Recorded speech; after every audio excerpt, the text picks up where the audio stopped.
ഒന്ന് പറഞ്ഞു ഒന്ന്.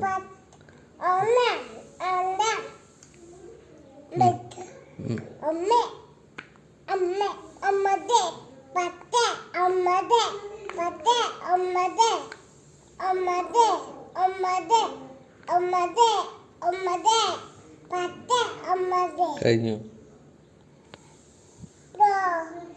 ഇനിണ്ടാ നോക്കട്ടെ. ശരി, ഇനി ഏതാ? ഒന്ന്. ഒന്ന് എവിടെയാ? പിടി.